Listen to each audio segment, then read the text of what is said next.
No Batendo Ponto de hoje, Isabela Cavalheiro, felizmente está aqui comigo. Faz tanto tempo que eu queria estar aqui com você, pois afinal, gente, ela é a criadora, a fundadora do Grupo Troca, a principal comunidade de RH do nosso país, não é verdade? Sim. E top 5, influenciadora de RH no Top of Mind, inclusive vai pedir voto e, gente, considere, porque ela faz a diferença na nossa comunidade. Isabela, bem-vinda. Obrigada, Bia, pelo convite. Fiquei super feliz que deu certo. Ah, eu também. Ó, deixa o cabelo molhado, eu tô aqui bagunçada, mas estou aqui para saber. Conta para todo mundo um pouquinho da sua história para começar, porque vale muito a pena a gente ouvir. Olha, contar a minha história é longo, mas vou tentar ser bem sucinta para o pessoal entender como é que tudo começou. Eu trabalho no RH já tem 25 anos, comecei ali em 1999 na área de recrutamento e seleção, não queria trabalhar em RH, fazia faculdade de psicologia, queria trabalhar na área clínica, achava que RH não tinha nada a ver com psicologia, mas caí nesse mundo porque era onde tinham as oportunidades. E aí, quando eu entrei em recrutamento e seleção, me apaixonei pela área, comecei a ver muita sinergia com a psicologia e ali fiquei até 2013, quando o meu segundo filho nasceu. Quando meu segundo filho nasceu, eu fui desligada. E aí eu já tinha o meu filho mais velho, né? Que tinha 3 anos na época. Fiquei com 2 filhos pequenos. E aí começou a minha dificuldade para conseguir uma recolocação. E ao mesmo tempo eu não tinha muita rede de apoio. Eu não tinha família perto para me ajudar com os meninos. E eu já tinha alguns incômodos também por conta do meu primeiro filho, que eu passei alguns maus bocados ali por conta dele ser pequenininho, eu ter que trabalhar das 9 às 6, ter que viajar. E aí fiquei desempregada, tive dificuldade para me recolocar e eu queria voltar para o mercado, porque eu sempre achei que meu perfil era CLT, carteira assinada, era isso. Segurança e estabilidade, teoricamente. Exatamente, teoricamente. Mas, não sei, alguma coisa em mim que talvez fosse bem inconsciente na época já dizia para eu tentar um outro caminho. Porque mesmo quando eu estava trabalhando CLT, eu ficava pensando, poxa, e se eu criasse um curso de recrutamento e seleção? Teve uma vez que eu até montei uma apostila. Do nada, assim. Foi em 2006, eu montei uma apostila do nada de recrutamento e seleção. E eu ficava pensando, nossa, e se eu desse aula de recrutamento e seleção? Mas sempre assim, tá, né? Passou. E aí, quando eu fui desligada, eu consegui um trabalho temporário, mas até eu conseguir esse trabalho, eu falei, eu acho que agora é o momento de eu colocar em prática. Se eu tenho já, na época, tinha 13 anos de experiência, tinha já passado por vários tipos de experiências dentro do recrutamento e seleção, podia ensinar as pessoas. Então, eu falei, vou tentar. Então, eu estava dentro de uma comunidade de RH, na época era no Yahoo, um grupo específico. Joguei a ideia lá, fiz o curso gratuito dentro do salão de festas do meu prédio. Aí vieram 26 pessoas. Olha, você começou bem com 26. Quanta gente muito gigante começou com 8. E olha que, assim, muita gente recusava, assim, tipo, mesmo sendo de graça. Era R$30 na época, porque era só para custear, porque não tinha data show, não tinha... Tinha que alugar o salão do meu prédio, o coffee... Então, era R$30 na época. Mas teve gente que recusou, assim, ai, não, muito longe, alguma coisa. Eu ficava até chateada. Eu falei, poxa, eu tô oferecendo de graça, praticamente de graça, né? O meu conhecimento estava sendo de graça. Claro. E aí, eu pedi muito feedback para essas pessoas. E aí, pessoal, é claro, teve as críticas construtivas e teve muitos elogios também. E aí, eu falei, pô, que legal, né? É o caminho. Que legal! E aí a segunda turma eu falei, agora eu já vou colocar um valor um pouquinho maior para eu poder pagar pelo menos os boletos de casa. Aí comecei fazendo, até eu criar o grupo no Facebook, porque esse grupo do Yahoo, ele era do João Honório, não sei se você se lembra dele. Não. Do João Honório era eu falo que é um grande influenciador de RH dos anos 90, no começo dos anos 2000. Não, eu não estou me recordando agora. Ele trabalhava na área de Ele atendia a clientela de RH. Ele era um fornecedor de benefícios. E aí ele tinha um grupo, uma comunidade muito forte no Yahoo, com muitos profissionais de RH. E ele arrumava emprego para todo mundo. Então ele divulgava a vaga. Todo o RH conhecia muito ele naquela época. E ele faleceu. Era uma época que eu estava muito fechada. Provavelmente. Numa empresa. Acordei depois. Ele arrumava candidato para mim quando eu tinha vaga de RH. Quando eu precisava de emprego, eu sempre mandava currículo para ele. Ele gostava muito de ajudar o RH. E aí ele faleceu. Nossa. E aí esse grupo, ele acabou indo para as mãos de uma outra pessoa. Eu falei, eu vou precisar encontrar um outro caminho porque meu primeiro curso foi divulgado através desse grupo do Yahoo, que era o grupo dele. E aí eu falei, eu vou precisar montar um grupo só meu. Aí, na época, o Facebook era o auge. Aí, eu abri um grupo no Facebook, fiquei com muito receio. Estava no final do meu contrato do temporário. Aí, eu falei, o pessoal vai achar uma ideia besta e tal. Mas eu falei, bom, eu vou tentar. E aí, eu fundei a comunidade. Aí, eu comecei a compartilhar meus conhecimentos. Aí eu comecei a fazer uns movimentos de engajamento. Então, as pessoas que compartilhassem mais seriam reconhecidas. Comecei a fazer um movimento. Aí, quando eu tinha 3.000 pessoas no grupo, era um grupo que o pessoal participava bastante. A gente compartilhava material. Se chamava Troca de Materiais de Recursos Humanos. Então, aí a pessoa que mais compartilhava material, ela se destacava. Eu fazia entrevista. A entrevista era por escrito. Entrevista com um profissional de RH. Toda semana era um profissional de RH que eu entrevistava. Então, as pessoas se sentiam vistas. Qualquer pessoa. Era por uma ordem, assim. Eu nem ficava escolhendo, você é fodão, então eu vou por você. Não, qualquer pessoa. Era por uma ordem. Então, as pessoas se sentiram que tinham visibilidade naquele espaço. E aí teve a ideia, vamos marcar um encontro para a gente se conhecer e tal. Vamos fazer um evento? Vamos. Eu tenho uma sala, uma pessoa falou. Tem uma sala para 30 pessoas. Vamos fazer lá? Vamos. Aí tinha um coordenador da faculdade em Anhanguera, que estava no grupo. Ele falou assim, podia ser no auditório da faculdade. Aí eu, não, gente, não precisa de tanto assim. Acho que 30 pessoas está ótimo. Aí depois eu fiquei pensando, falei, poxa, melhor sobrar lugar do que faltar, né? Era lá em Osasco, aí eu tinha meus 2 filhos pequenos, eu moro na Zona Sul.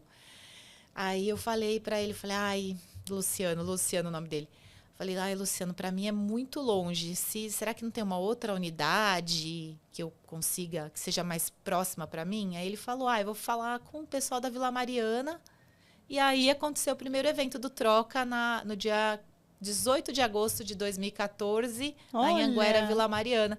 Aí de lá... 11 anos. 11 anos. Aí eu continuei com os cursos, aí ampliei minha rede de contatos, conheci outros profissionais. E em 2016 eu fundei a escola. Aí as coisas foram mudando, o Facebook foi enfraquecendo, aí eu comecei a pegar mais firme no LinkedIn. Aí abri o Instagram também, que eu demorei muito para entrar no Instagram. Eu tinha uma restrição. Meu negócio sempre foi Facebook. Até hoje eu gosto mais do Facebook do que do Instagram. E aí a coisa aconteceu. A escola nasceu em 2016, se fortaleceu. E aí hoje eu sigo com essa missão de capacitar profissionais de RH, atualizá-los, para que eles tenham resultados. E acho que talvez o que fez o Grupo Troca crescer é a gente dar visibilidade para quem achava que não poderia ter essa visibilidade. Então, dar importância para todo ser humano de RH, independente se ele está numa posição de gestão, de analista, assistente, todo mundo é importante. No começo da carreira. Isso, exatamente. Legal. Não, e acho que principalmente, né, o que eu vejo o Grupo Troca é apoiando justamente quem vai se desenvolver na carreira. Exatamente. Acompanhando toda essa jornada, né? Desde a base até o topo. Eu acho que falta um pouco isso para o RH. O RH é uma área que apanha muito e até conseguir o reconhecimento é muito difícil. E às vezes nem consegue. E tem muita gente que trabalha ali nos bastidores e não é visto. Que foi o meu caso. Durante os meus 14 anos de RH, era eu que estava sempre ali trabalhando, fazendo os processos, mas na hora de sair no jornalzinho da empresa, eu não saía no jornalzinho da empresa. Bem, agora você tem o seu jornal. Você lógico. Tem as suas mídias, você coloca as pessoas todas visíveis, não é? Criei meu próprio jornal agora. Mas legal. Agora, Isa, me conta uma coisa. Como um fracasso o aparente fracasso, na verdade, se mostrou o início de um sucesso posterior. Quando o meu primeiro filho nasceu, o Diego, que você conhece... Uma graça, gente. Uma graça. Uma cabeça maravilhosa. Nossa, adorei conversar com ele. O meu sonho era ter filhos. Mais do que ter uma carreira, o meu sonho era ter filhos. E desde os meus 18 anos eu tinha ovário policístico e o meu médico falava que que ia ser difícil engravidar. Então, para mim, era um grande sonho ser mãe. Então, fiz tratamento para conseguir engravidar. Então, quando eu fiquei grávida do Diego, o Diego foi uma grande realização de um sonho. Só que aquela coisa, eu tinha o sonho, queria ter meu filho, é claro que eu planejei, eu tinha que estar já numa empresa, sem nenhum tipo de risco e tudo mais. Mas quando ele nasceu, quando ele era bebezinho, eu teria que deixá-lo num berçário para eu poder voltar a trabalhar. Eram 4 meses de licença. E eu não cheguei nem até 5 meses, porque eu tive que sair de licença um pouco antes dele nascer. Então, ele não teria completado 5 meses. Ele não tinha completado 5 meses ainda. E aí, quando ele tinha ali seus 3 meses, eu comecei a rodar para procurar berçário para ele ali perto da minha casa. E aí, eu acho que a minha grande frustração começou aí, porque eu era aquela mãe, assim, que queria fazer tudo perfeito, sabe? Se a roupa caía no chão, eu colocava para lavar de novo. Eu era tudo aquela coisa, tudo certinha. E aí, quando eu comecei a procurar a escolinha, o berçário, eu fui desde berçários mais caros, melhores, que eu não sabia o preço, né? Porque eles só falam quando você chega lá, até berçários mais simples. E os berçários que eu gostava, eu não podia pagar. Ai. Porque era um valor muito alto. Na época, pegava uma parte muito grande do meu salário e a minha renda na minha casa sempre foi a principal. Então, eu lembro bem que eu sofri bastante, porque aí quando eu gostava da escola, eu falava, poxa, eu não vou poder pagar. Então, me veio aquela frustração de não poder dar o melhor para o meu filho. Eu até me emociono nessa hora, porque realmente pegou bastante para mim. Ai, desculpa, Bia. Não, imagina. Filho é tudo, né? Ainda mais para você que realmente era um sonho, você achava que você não ia realizar. Sim. Uma vez que você realiza, quer dar o melhor e acredita que não pode dar o melhor. Porque às vezes também a gente se engana com os berçários, né? Então... às vezes a gente se engana. Mas eu me senti muito frustrada, porque eu via que eu não podia colocar no melhor, eu tinha que colocar no mais barato. Eu acho que ali também começou, assim, eu preciso mudar, não dá para ser dessa forma. E aí, até assim, quando eu voltei, eu adorava trabalhar, adorava a empresa. Fiquei até engravidada do meu segundo filho na mesma empresa. Mas muitas vezes, às vezes eu tinha que viajar, eu levava bomba de leite para fazer extração de leite. Às vezes eu não conseguia chegar a tempo na reunião do berçário, reunião de pais. Então, aí teve um dia que eu tive uma crise de choro no meio da reunião, porque, assim, do nada eu comecei a chorar, porque eu estava me sentindo a pior mãe do mundo, que... a reunião já tinha começado, eu cheguei no meio da reunião, aí eu falei, poxa vida, eu não estou sendo uma boa mãe. Aí começar aquelas doencinhas de escola e tudo mais, aí você fica, né? Então, são coisinhas pequenas, que ao mesmo tempo eu era feliz no trabalho, gostava de fazer o que eu fazia, mas eu me sentia um pouco incomodada. E eu só fui perceber isso muitos anos depois, porque para mim, assim, mesmo depois que eu saí de lá, eu queria voltar para o mundo corporativo, eu gosto de trabalhar. Não era só porque precisava da renda, que realmente eu precisava, mas eu gostava de trabalhar. Então, eu acho que essa foi a minha frustração, que talvez tenha sido o gatilho para eu fazer uma coisa diferente. É verdade. Um belo gatilho. Né? Querer mais para uma qualidade de vida melhor para ele, para você, para sua família. Né? Uhum. No fundo, era isso. E nos últimos 5 anos, né? Tem alguma nova crença, alguma nova atitude que você adotou e que está fazendo uma diferença na sua vida? Eu acho que focar em mim.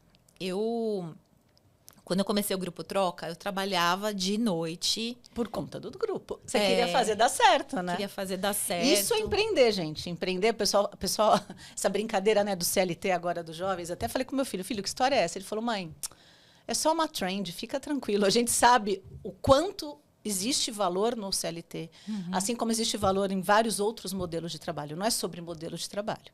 Mas essa questão toda, né, vem nos provocar. não é? Sim. E aí as pessoas acham que empreender é fácil. Não, gente. Empreender é dormir, acordar, nem comer, pensando em fazer negócio, virar o negócio, fazer o negócio dar certo. Não é? Exato, porque não tinha retorno financeiro. Não tinha. E quando eu tinha o meu curso, era o que me dava retorno. Então, eu tinha... A cada 3 meses, eu montava um curso para eu ter ali um dinheirinho. Às vezes aparecia uma coisinha, um trabalhinho pontual ou outro. Na época eu fazia avaliação psicossocial. Então, assim, apareciam alguns trabalhos pontuais, mas eu não tinha uma renda que me deixasse tranquila. Como eu comecei o Troca, ele tinha os eventos, e aí tinha a rede. Aí eu comecei, na época nem se falava influenciador de RH. Mas aí as empresas começaram a me chamar para vender cursos. Então, eu vendi curso de coaching, vendi curso de departamento pessoal, fiz parceria com o Instituto de RH, que ele, inclusive, começou junto comigo, só que ele estava já mais firme nos cursos dele. Então, aí eu fiquei, acho que 2 anos com ele, vendendo. Então, aquilo também me trouxe uma renda. Mas o Grupo Troca começou a me dar retorno uns 3 anos depois. Só em 2000, só quando eu fundei a escola mesmo. E que bom que você não desistiu. Que bom que eu não desisti, graças a Deus. Então, graças às Você pessoas também que... Você semeou, cuidou e ele floresceu. Sim, floresceu. Então... Agora é autocuidado, agora. Mas é isso que você falou, empreender não é fácil, não. Não é do dia para a noite, realmente... Você tem que ter muito, tem que gostar muito. E eu nunca fiz por dinheiro, eu sempre fiz porque eu acreditava. O dinheiro, ele é consequência, né? Depois que ele veio, eu falei, poxa, agora eu estou mais tranquila, agora eu consegui colocar meus filhos numa escola muito boa ali na frente, que era na frente da minha casa, que era uma escola que eu olhava da janela do meu quarto e eu ficava assim, nossa, meu sonho é colocar meus filhos nessa escola. Ai, que legal! Só que era muito cara. Aí eu não podia. Aí quando eu coloquei, eu fiquei com medo de não conseguir pagar. Aí eu coloquei primeiro um filho, aí depois coloquei o outro. Que o Diego, coitado, até na prefeitura ele estudou, porque eu não tinha dinheiro para pagar a escola para os 2. Então, eu paguei pro menorzinho depois, né, pro Igor, e o Diego ficou na prefeitura. Aí eu me cobrava, não, preciso pôr numa escola. Mas, ó, eu estudei na prefeitura, depois estudei no estado e é muito também do aluno. Né? É muito do aluno, então, é muito do aluno, não é? E assim, quantas pessoas nas melhores escolas também... não dão certo. Quando ele foi para a prefeitura, eu até me surpreendi bastante. Sendo muito sincera. Eu acho que é mais aquela coisa de você não... Não poder...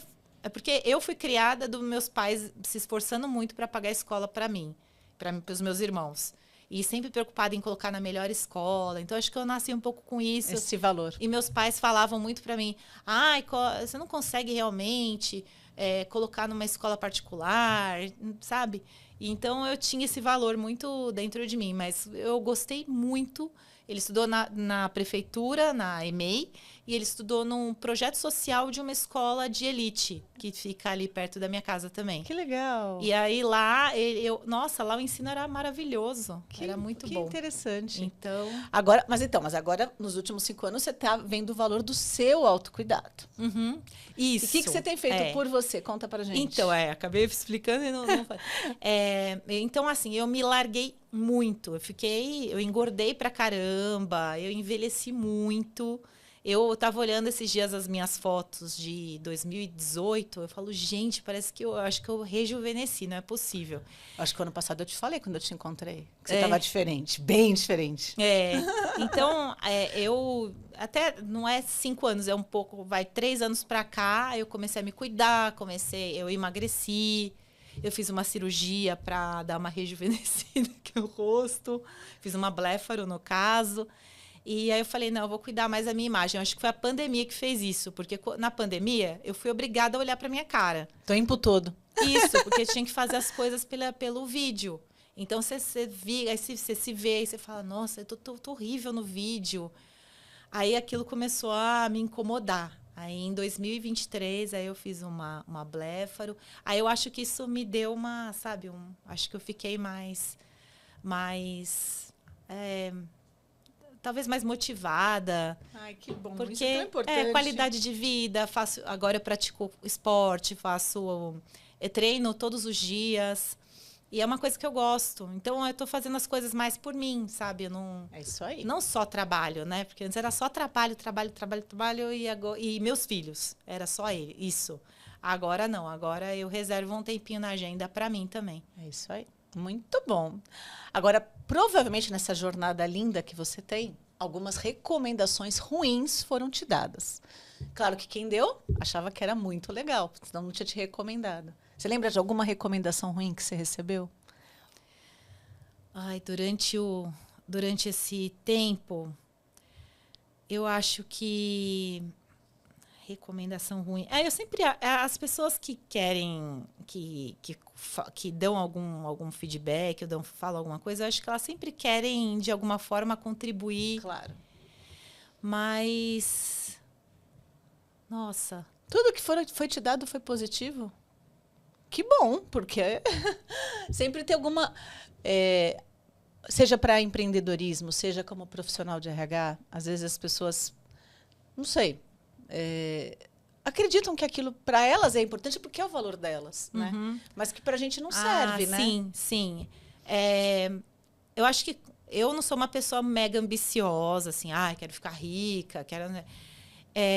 Talvez o que me incomodava era assim, fazer as coisas por dinheiro. Então, às vezes, mas isso que você está fazendo não vai te trazer retorno. Você devia fazer de um outro jeito, ou cobrando mais, ou enfim, ou reduzindo. Não, ele não falava diretamente reduzindo a qualidade, mas tipo, não ficar pensando tanto nas pessoas e mais no lucro. Então, eu cheguei a receber alguns conselhos assim. Porque para a tua empresa crescer, você tem que fazer isso. E eu falei, poxa, vai um pouco contra os meus princípios, porque eu prefiro continuar pequena e continuar focando nas pessoas, no desenvolvimento delas, do que dobrar o faturamento. Então, muito bom. Então, assim, não acho que seja ruim, mas acho que vai um pouco contra os meus valores. Por isso que para você não serviu. Não serviu, exato. Por causa dos valores. É isso. Que legal, mas que bom que você ficou fiel aos seus valores. Sim. Porque olha que diferença fez na sua vida. Sim. Hoje você tem um grupo muito legal, poderoso, realizou sonhos pessoais. Olha isso. Não é? Muito bem. E quando você se sente sobrecarregada, o que você faz para voltar para o eixo? Quando eu me sinto... Bom, eu sou uma pessoa que eu vivo me sentindo sobrecarregada porque eu sou ansiosa, né? Eu acho que o ansioso, ele... Às vezes nem tem nada assim acontecendo mas a gente fica tão se cobrando que... Eu vou para academia. Eu acho que na academia, como eu gosto de fazer musculação, acho que ali eu consigo canalizar minha energia para uma outra coisa. Então, que legal. Eu acho que o esporte me ajuda a sair um pouco daquela tensão, enfim. Que bom. Ouvir uma música também, adoro ouvir música, me relaxa. Ai, delícia. Bem, eu vou para a corrida. Porque aí a corrida, você vai correndo, os pensamentos vão dissipando. É mesmo, né? Eu gosto da corrida. Nesse aspecto, a musculação eu acho super legal, mas como fortalecimento mesmo, não para descarregar o estresse. Mas tem uma grande amiga minha, né, que eu chamo de marida, porque ela faz o comigo que o meu marido não quer fazer. Então, aqueles shows que meu marido não quer ir. Adoro. Ela vai comigo, inclusive no exterior. Ela topa tudo. Brasil, exterior, ela topa. Que legal. E ela é da musculação. Ela vai 5 horas da manhã e, assim, para ela aquilo é super desestressante. Eu adoro. Que legal. Cada um tem que saber o que funciona para si, né? Porque são coisas diferentes. Agora, nos últimos 3 anos, o que você ficou craque em dizer não? Eu tenho muita dificuldade para dizer não. Ainda? Ainda tenho, muita. Mas nada, você está falando não ainda? Não, eu acho que, assim, o que eu melhorei, eu acho que eu sempre fui assim, eu sempre tive muito medo de crítica. Tá. E eu acho que eu ficava apavorada com a possibilidade de alguém me criticar. Tanto que o Grupo Troca não tem reclamação no Reclame Aqui, porque eu batalho o máximo, porque assim, a gente sabe, lidar com pessoas não é fácil. E a gente nunca agrada a todos. Não existe 100%. Né? Não existe 100%. Eu não falo que o meu trabalho é 100%, que o Grupo Troca é 100%. Mas eu sempre tive receio, talvez eu sentisse que se alguém falasse alguma coisa... Hoje eu entendo que faz parte do processo. eu estava pensando esses dias, eu falei, nossa, eu acho que você ter uma reclamação mostra que a tua empresa ela está acontecendo. Porque é humano, nem sempre as pessoas estão certas. Às vezes elas estão erradas. Às vezes a gente está errado, às vezes as pessoas estão erradas. E aí eu tinha muito medo. E pessoas entram naquela coisa de cliente, aí eu sou o cliente. Então, algumas pessoas, às vezes, acontece delas... não sei se elas acham que estão certas, não sei o que acontece, mas elas incorporam aquela coisa do cliente tem sempre razão. Então, eu acho que isso que foi algo... Sempre foi uma coisa que eu tive muito medo. E sempre me travou muito. Mas que eu venho tentando trabalhar isso em mim, porque eu estou entendendo que faz parte. Esse dia eu estava vendo... às vezes você vê o Reclame Aqui, eu falo, será que o dono dessa empresa fica tão preocupado assim de ter? Que hoje até a própria plataforma é utilizada para marketing. Então, não importa a reclamação, importa como você resolve o problema. Então, será que a reclamação é tão ruim assim? Porque reclamação sempre tem, todo mundo vai ter reclamação. Eu trabalhei não só como executiva de RH, mas também executiva de experiência do cliente, né, nos últimos, de 2019 a 2023. E o que eu aprendi? Inclusive, nesse período, a gente foi do Reclame Aqui ruim até o Reclame RA1000. A gente foi até o RA1000 e sendo finalista do prêmio. Então, assim, primeiro, quem reclamou ainda gosta de você, senão nem reclamava. Entendeu? Acho que. Sim. Então, assim, quem reclama ainda tem realmente algum interesse na sua empresa. Então, de fato, acho que você ouvir o cliente e você dar uma resposta ao cliente, às vezes não é a resposta. Às vezes não, muitas vezes não é a resposta favorável. Às vezes nem é o sim. Né? No caso, era banco digital. Quantas vezes fraudes. Né, ainda mais nesse mundo de cybercrime e tudo mais, muitas vezes não tinha nada a ver com o banco. Né? Aquela questão, a pessoa caiu num golpe. Né? Mas ela ser ouvida, ela ser atendida, ela ser compreendida e ela ter uma resposta é o principal. Exatamente. E num tempo razoável.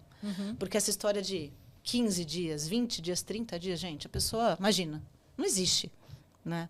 O mundo é muito acelerado para você esperar uma coisa há tanto tempo para responder. Então, acho que você tem razão. Acho que eu nunca tive medo de crítica, porque eu sempre acho que as críticas foram as que mais me empurraram e me impulsionaram para ser melhor. Por isso que eu não tenho medo delas. Claro que não é legal receber, mas a gente respira e vai. Né? E, inclusive, até eu sempre falo para os meus mentorados.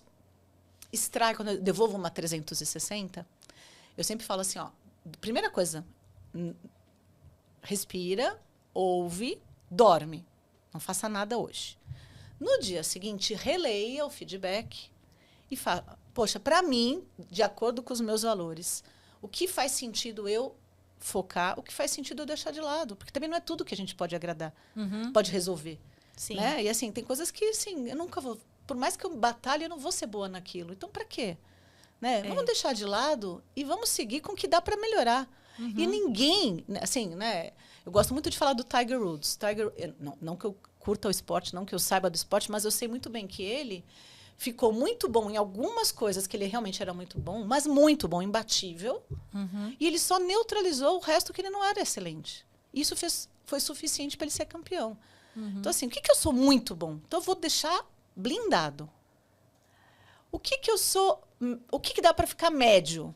Vou deixar médio. O que eu vou reduzir o ruim? Tá tudo bem, não vou ficar bom naquilo. Para quê? Tem gente que é melhor. Deixa o outro ficar melhor naquilo. Tá tudo bem. Não vale a pena. A gente não tem que ser perfeito. A gente tem que resolver o problema.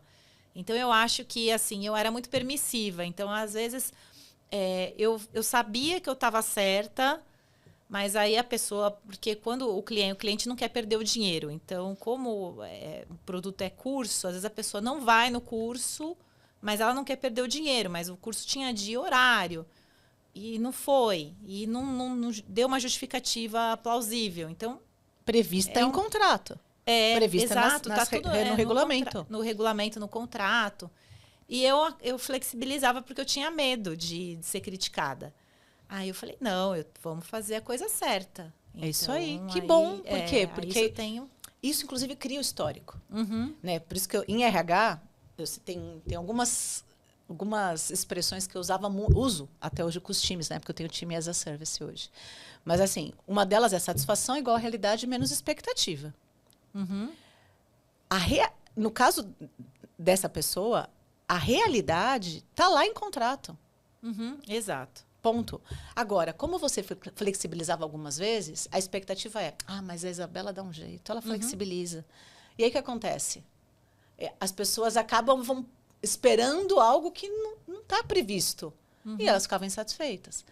Agora, a partir do momento que você deixa de fazer, então assim, gente, exceção, quebrar exceção. Você, gestor, você, RH, quebrar uma exceção tem que ter muito critério. Porque depois vira regra. Quando você quebra a exceção, vira regra. Agora, se você tem muito critério em quebrar a exceção, gente, não é... Não, eu brinco, toda regra tem que ter exceção. Agora, se a exceção é quebrada com muito critério e que dá para você depois, com consistência e coerência, né, garantir... Então, por exemplo, eu vou falar o caso real. Uma semana passada, uma pessoa falou, Bia, eu fui reprovada na GV por falta... E até falei o nome da faculdade. Porque não é a primeira vez que eu escuto. São vários casos de... Porque a minha mãe faleceu. Eles não abonaram. Oi?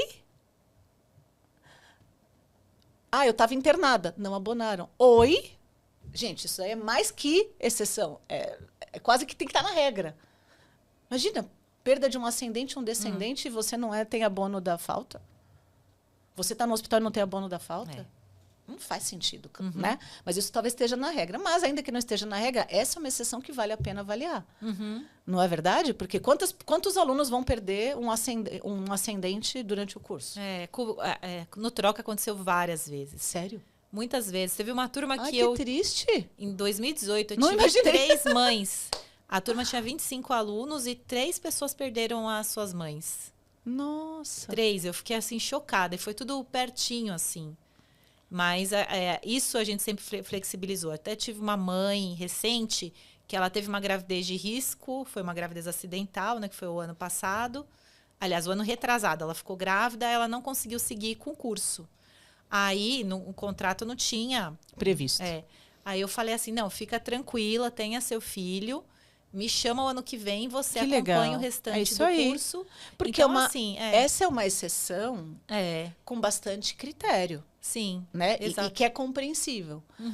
Então, acho que é isso aí. Muito bom. Mas que bom que você está falando não pro básico. Né? Tá lá no regulamento, não. Né? Assim, não... me deu preguiça. Tava frio. Já tive um caso recente que a pessoa comprou o curso e aí ela contratou um outro curso no mesmo dia, no mesmo horário. Aí ela falou assim, e ela não fez, ela não veio. Aí ela falou assim, então eu não vim porque eu estava fazendo outro curso, então eu queria fazer em outra turma. Eu falei, você não comentou nada comigo. Se você tivesse comentado antes de começar, até a gente dava um jeito, uma alternativa. Mas ela só foi no decorrer do curso, o curso já estava em andamento. Aí ela falou, e o motivo dela era porque ela estava em um outro curso. Não foi porque não foi doença, não foi nada, foi... Porque foi uma escolha dela, né? Com certeza. Mas ninguém quer perder o dinheiro. Então, aí eu tive que falar um não. Foi bem difícil. Mas que bom que você está falando não, onde tem que falar não mesmo. Pensar em você também. Sim, com certeza. Agora, que conselho você daria para um aluno que está saindo da faculdade agora, indo encarar nosso mundão corporativo? Eu acho que, assim, o RH, ele está cada vez mais estratégico. Então, você não pode ser mais um profissional de RH. Eu acho que a pessoa, às vezes, quando ela sai, pelo menos quando eu saí da faculdade, aliás, eu achava que quando eu fosse sair da faculdade, que eu já seria uma top das galáxias. Sou formada, tenho diploma. Olha, ela é sincera, porque todo mundo, no fundo, pensa isso, mas não fala. E aí, na vida real, você... descobre que você não é nada ainda, que você ainda tem muito caminho para percorrer. Então, o que eu diria para essas pessoas é que elas estudem, invistam nelas, para que elas tenham paciência, porque não é assim do dia para a noite. E é uma construção, é networking, tem que ter relacionamento, tem que estar atualizado. E agora que a gente sabe que as funções de RH elas estão mais estratégicas, existe uma exigência maior para você trabalhar no RH. Quando eu comecei no RH, meu primeiro estágio, eu adoro contar essa história. O meu trabalho era telemarketing. Então, eu recebia os currículos, eu punha anúncio no jornal, recebia de quarta-feira, que eu saía no Estadão, na Folha. Aí, na quarta-feira, chegava na empresa aquele monte de envelope, eu abria os envelopes e pegava os currículos, ligava para candidato para marcar entrevista. Meu trabalho era marcar entrevista para as consultoras que já eram formadas, para que elas entrevistassem. Esse tipo de trabalho já não existe mais. Não tem necessidade de ter uma pessoa fazendo o que eu fazia em 1999. Então, hoje, o profissional, quando ele entra no mercado, ele já entra com uma importância diferente. Com atividades de maior valor agregado. De maior valor agregado, exatamente. Então, não dá para você ir assim pela mediocridade. Você tem que realmente se diferenciar, se destacar, não fazer de qualquer jeito, tem que fazer com amor, com dedicação e nunca parar de estudar. Não precisa estudar toda hora, todo tempo, mas você sempre tem que estar olhando o mercado, faz um curso aqui, um curso ali, pesquisa, qualidade também, porque ao mesmo tempo, naquela época, a gente tinha uma escassez de curso. Hoje a gente tem muito curso e também qualidade duvidosa. É, porque hoje qualquer um pode ministrar um curso na internet, YouTube, qualquer pessoa pode se destacar, enfim. Então tem que tomar esse cuidado. Legal. Agora, qual compra, essa pergunta eu adoro, qual compra de R$200 ou menos fez mais diferença na sua vida nos últimos 6 meses? Olha, nos últimos 6 meses... Acabei de pensar o que eu ia responder nessa hora. Você não vai acreditar. Faz 7 dias que eu comecei a usar um mix de um monte... São 9 ingredientes como prebiótico. Nossa, eu tô adorando. E custou R$100. Nossa. Mas tá uma semana só de teste. Depois vou esperar 6 meses para ver se eu ainda aguento, né? Se eu não vou enjoar. Tem que ver. Eu acho que nos últimos 6 meses... Eu acho que livros, talvez, né? Normalmente as pessoas falam de livros. Eu tem algum recebo especial? muito livro. Tem um livro de neuromarketing. Eu sou apaixonada por neuromarketing. Que legal! Então, eu fiz uma pós-graduação em 2023 de neuromarketing. Né? Na verdade, foi neuropsicologia. E aí, em paralelo, eu estava assistindo algumas aulas de neuromarketing. Aí eu comprei um livro e eu tô lendo esse livro. Então, eu acho que ele está mudando. E você está aplicando? Tô começando a aplicar. Que legal! Mas é muito interessante. Quando você entende o comportamento do consumidor, quando você começa a entender o tipo de estratégia que você pode utilizar. Então, acho que tem feito diferença para mim. Que legal, muito bom. Vou dar uma pesquisada. E você presenteia livros? Você gosta de presentear? Gosto. Tem algum em especial que você presenteie? Na verdade, depende do perfil da pessoa. A minha mãe, ela gosta muito de ler. Eu acho que eu adquiri esse hábito por causa da minha mãe. Minha mãe é jornalista. E ela, desde que eu era criança, eu lembro certinho, tinha o Círculo do Livro. Tinha. E aí a minha mãe, ela sempre pedia livros por lá, então ela sempre me dava era um papel assim que tinha várias opções de livro para eu escolher um livro, todo mês eu podia. Também. Nossa, que delícia! Eu lembro até hoje daquele papelzinho lá, eu fazia um xizinho. Não dava, era enlouquecedor ter que escolher um só, né? A gente queria escolher um monte. E aí eu ficava esperando o livreiro, não sei se é livreiro o nome, mas o rapaz chegar para trazer os livros. E a minha mãe sempre incentivou muito a leitura. Que legal. E a minha mãe sempre pede livro. Faz diferença. Até hoje ela pede livro. Quando eu pergunto, mãe, o que você quer ganhar Dia das Mães? Aí ela escolhe um livro. Autobiografias, ela gosta. Enfim, ficção. Mas se você fosse recomendar um agora para alguém presentear, o que você recomendaria? Olha, eu acabo vendo mais livros eu gosto de ficção, mas ultimamente estou mais focada na parte de desenvolvimento. Tem um livro que eu gosto muito, que eu acho que todo mundo deveria ler, que é As Armas da Persuasão, do Cialdini. Eu acho que ele acaba agregando bastante no seu relacionamento com as pessoas. Legal, boa dica. As Armas da Persuasão. Tem 2 volumes, tem o volume 1 e o volume 2. Os 2 eu ainda não li, mas o primeiro, assim, para mim foi incrível. Que bom. Acho que entender comportamento humano é ouro, sabe? Porque quem lida com pessoas, você precisa aprender os artifícios para conseguir se relacionar. Né? Então, Sem estresse. Sem estresse, exatamente. E sendo ganha-ganha, né? Porque tem que ser ganha-ganha a tem. relação. Porque, de fato, tem espaço para todos. Sim. A gente cresce juntos. A gente cresce na troca, não é verdade? Com certeza. Lindo nome o Grupo Troca. Troca com RH dentro. Então, assim, a gente cresce na relação. Então, é uma pena quem não vê dessa forma, né? Sim. Então, que bom. Muito bom. E a última pergunta. Se você tivesse um outdoor lindo, maravilhoso, seu, naquela estrada, naquela rua que você adora, o que vai estar escrito nele? Com a sua assinatura. Eu acho que... assim, não pensei em nenhuma frase bonita, mas eu acho que há alguma coisa relacionada a que estimule as pessoas a terem coragem. Porque eu acho que tudo acontece quando a gente toma uma decisão corajosa. Eu sou uma pessoa muito indecisa, mas eu acho que talvez até movida pela minha família, pelos meus filhos, eu acabei tomando algumas decisões que abriram portas para mim. Então, eu incentivo muito as pessoas a terem coragem. Mas acho que a frase está aí. Tudo acontece quando você toma uma atitude corajosa. Isso, pronto. É isso. É isso. Uma frase super... Não, mas é uma frase de impacto, né? Não, Sim. Não é uma frase poema, não é um poema. Não. Mas, de fato, tudo acontece quando você toma uma decisão corajosa. Vai com medo mesmo, né? Vai com medo, exatamente, é isso mesmo. Tá com medo, vai com medo mesmo. Eu falo para as pessoas assim, que eu falo que eu sou medrosa, mas eu enfrento meus medos. É isso aí. Então, aí eu fico, será? Mas eu sou corajosa? Tem gente que fala que eu sou corajosa. Eu falo, não, eu sou medrosa, mas eu enfrento.